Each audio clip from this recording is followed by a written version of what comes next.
दोस्तों नमस्कार। आज के इस वीडियो में हम अध्ययन करेंगे पशुओं में होने वाले दुग्ध जवर व सर्रा रोग के बारे में अध्ययन करेंगे। देखिए, गाय भैंसों में होने वाला जो दुग्ध जवर है, ये इस दुग्ध जवर के होने के क्या कारण है, किसकी कमी से ये दुग्ध जवर होता है और ये कितने दिन तक या इसको प्रभावित करते हैं। तो दुग्ध जवर में यह एक चयापचयी रोग है। यह क्या है? एक चयापचयी रोग होता है जो गाय और भैंसों में होने वाला रोग है। इसमें क्या होता है कि रक्त के अंदर कैल्शियम की कमी आ जाती है। रक्त में कैल्शियम की कमी आती है और यह जो ब्यातु पशु होते हैं उसमें 5-7 दिन ब्याने से पहले या ब्याने के बाद में हो जाता है।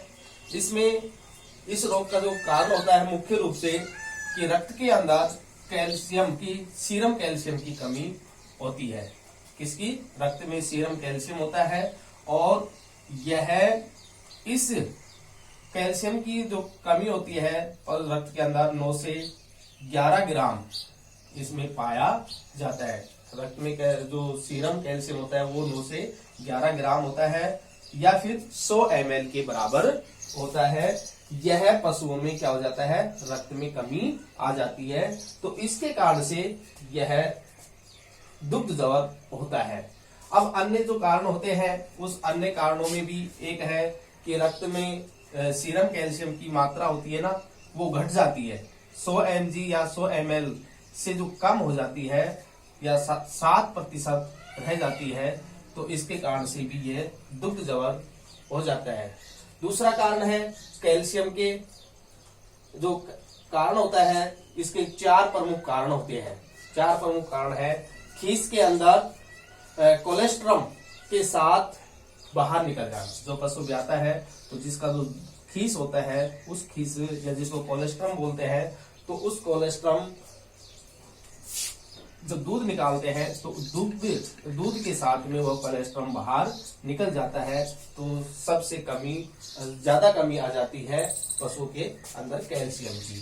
दूसरा है हड्डियों को कैल्शियम का ना मिल पाना। जो हड्डियां होती है मजबूत होती है तो उनको कैल्शियम नहीं मिल पाएगा, तो हड्डियां हैं ये कमजोर हो जाती है, तो उनको कैल्शियम की मात्रा नहीं मिल पाती। तीसरा है थके हुए और भूखे पशुओं में अधिक होना, यानी कि जो पशु कमजोर होते हैं, थके हुए होते हैं, तो उसके अंदर भी कैल्शियम की कमी हो जाती है। तो इस कारण से भी दुग्ध जवर होता है। एक होता है कि आहार में कैल्शियम की कमी। जो पशुओं को हम आहार देते हैं, भोजन खिलाते हैं, तो उस आहार के अंदर भी कैल्शियम की कमी का होना दुग्ध जवर को बढ़ावा देना होता है। तो इस प्रकार से ये कारण होते हैं दुग्ध जवर के। अब इसके जो प्रारंभिक लक्षण है, पशुओं में क्या लक्षण दिखाई देता है? सबसे पहले होता है कि पशु सुस्त व कमजोर दिखाई देता है और निढाल ढीला होता है, यानी कि बेचैनी से रहता है। दूसरा, गर्दन को पेट की ओर मोड़ करके, जैसे पशु गर्दन सीधा बैठता है तो उसको पेट की तरफ ऐसे मोड़ करके बैठता है, निठाल होता है और आसानी से नहीं बैठ पाता है, बेचैन रहता है। पशु का जो तापमान होता है उस तापमान में गिरावट आ जाती है, आंखें सूज जाती है और जो पुतलियां होती है वो पुतलियां भी क्या हो जाती है? फैल जाती है, फैलकर बड़ी हो जाती है और 2-3 दिन चलने फिरने में उसकी शक्ति नहीं रहती है, यानी कि 2-3 दिन तक पशु चल फिर नहीं सकता है, तो उसके चलने की जो शक्ति है उसमें कमी आ जाती है। और पशु का जो गोबर होता है, गोबर करने में और पेशाब करने में पशु असमर्थ रहता है। तो ये इसके प्रमुख लक्षण होते हैं दुग्ध जवर के। अब इस दुग्ध जवर का उपचार करने के लिए हमें क्या करना चाहिए कि रक्त के अंदर जो कैल्शियम की कमी होती है उस कमी को पूरा करने के लिए कैल्शियम बोरोग्लूकोनेट 500 ml का इंजेक्शन देना चाहिए। बोरोग्लूकोनेट 500 ml का इंजेक्शन देना चाहिए। कैल्शियम मैग्नीशियम की कमी होती है तो उसमें भी हम कैल्शियम मैग्नीशियम का बोरोग्लूकोनेट 500 ml का इंजेक्शन पशु को लगा सकते हैं या चिकित्सक से भी लगवा सकते हैं।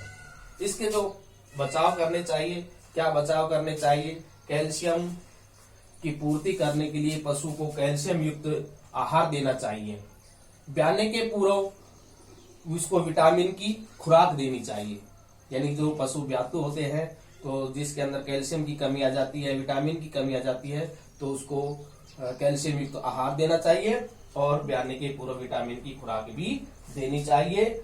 और कैल्शियम युक्त जो दाना होता है वो दाना भी उसको देना चाहिए ब्याने से पूर्व। और प्रतिदिन उसको 50 से 60 ग्राम खनिज लवण भी देना चाहिए। तो इससे क्या होता है, पशुओं को कैल्शियम से बचाया, इसे दुग्ध जवर से बचाया जा सकता है। तो ये इसके प्रारंभिक हम बचाव कर सकते हैं जिससे पशु में दुग्ध जवर नहीं होता है। इसके बाद में आता है सर्रा रोग। सर्रा रोग होता है कि पशु के अंदर सर्रा आ जाता है, उसको तेज बुखार आता है और रुक रुक करके ये तेज बुखार भी आता है, लेकिन रुक रुक के आता है। तो जिसका प्रारंभिक लक्षण हम देख नहीं पाते हैं, तो ये इसका प्रमुख होता है। पशु चक्कर काटता है, उत्तेजित हो जाता है और हर प्रकार के पशु को ये प्रभावित करता है। यानी कि सर्रा रोग होता है, ये सभी प्रकार के पशुओं को प्रभावित कर देता है। और इसके जो प्रमुख जो कारण होते हैं कि किसके कारण से होता है, एक परजीवी होता है, प्रोटोजोआ परजीवी होता है जिसका नाम है ट्रिपेनोसोमा इवनसाई। ट्रिपेनोसोमा इवनसाई नामक एक परजीवी प्रोटोजोआ होता है जिसके कारण से यह रोग होता है। और यह परजीवी रक्त में पाया जाता है और रक्त परजीवी होता है जो मक्खियों से एक पशु से दूसरे पशु में ये फैल जाता है। तो मक्खियां इसका वाहक होती है एक पशु से दूसरे पशु में ले जाने के लिए। अब इसके कई लक्षण होते हैं कि सर्रा रोग के क्या क्या लक्षण होते हैं। तो इसका पहला लक्षण होता है अधिक तीव्र रूप होना। अधिक तीव्र रूप होना, ये पशु के ये लक्षण दिखाई देते हैं कि पशु को तेज बुखार आता है, पशु में पागलपन सा हो जाता है, पशु चक्कर काटने लगता है और इसके साथ साथ क्या होता है, उत्तेजित हो जाता है, इधर उधर भागता है, नशीला सा लगता है, सिर को दीवार या जमीन पर मारता है और खाना पीना भी छोड़ देता है। तो ये इसका तीव्र रूप होता है, पशु का अधिक तीव्र रूप होना। दूसरा है तीव्र रूप होना, यानी कि इससे थोड़ा कम होना। तो इसमें है पशु कभी कभी खाना पीना करता है, जुगाली कम करता है और पशु को पसीना भी आता है और कभी कभी गिर भी जाता है और पशु बेचैन रहता है। पशु के हम हाथ लगाएंगे तो पशु कभी ठंडा लगेगा, कभी गर्म लगेगा, तो कभी ठंडा और कभी गर्म का होना। तो ये तीव्र रूप में आता है। और इसमें तीसरा है कम तीव्र होना। तो कम तीव्र का होना कि पशु को बुखार आ भी सकता है और नहीं भी आता है, यानी पशु का हम हाथ लगाएंगे तो उसके बुखार हो भी सकता है और नहीं भी हो सकता है। और पशु पागल की तरह घूमता है, पशु पागल की तरह घूमता है। इसके साथ में खाना पीना भी छोड़ देता है और कब्ज को पशु के अंदर कब्ज हो जाती है और कमजोर हो जाता है। और इस प्रकार के जो लक्षण होते हैं ये 2 से 3 सप्ताह तक रहने के कारण पशु की मृत्यु भी हो जाती है, अर्थात 2-3 सप्ताह बाद में पशु मर जाता है। तो ये इसके सर्रा रोग के लक्षण होते हैं। तो ये 3 लक्षण इसमें मुख्य रूप से दिखाई देते हैं। अब इस रोग की रोकथाम करने के लिए हमें क्या करना चाहिए कि एंट्रीसाइड प्रोसाल्ट, एंट्रीसाइड प्रोसाल्ट 2 या कह सकते हैं 2.5 या 2.5 से 3 ग्राम दवा को 15 ml डिस्टिल वाटर के अंदर मिला करके हम लगवा सकते हैं चिकित्सक की सहायता से। और दूसरा उपचार भी कर सकते हैं, वेरिनल होता है 5 ग्राम को 15 ml डिस्टिल वाटर में लेकर के उसको लगा सकते हैं। ट्राइकिविन 2.5 ग्राम होता है, उसको 15 ml या 2.5 ग्राम या 15 ml लेकर के हम इंजेक्शन के रूप में पशु से चिकित्सक की सहायता से पशु को लगवा सकते हैं। इसके अलावा भी हम और क्या कर सकते हैं कि एरोनेक्सन जो फोर्ट होती है, गोलियां होती है, टैबलेट होती है, और या ये नहीं मिल पाती है तो प्रोमीन होता है HS।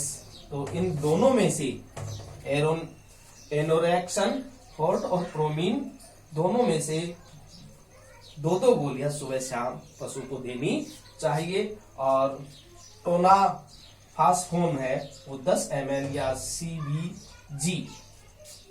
CBG 500 ml का इंजेक्शन पशु को नस में लगवाना चाहिए।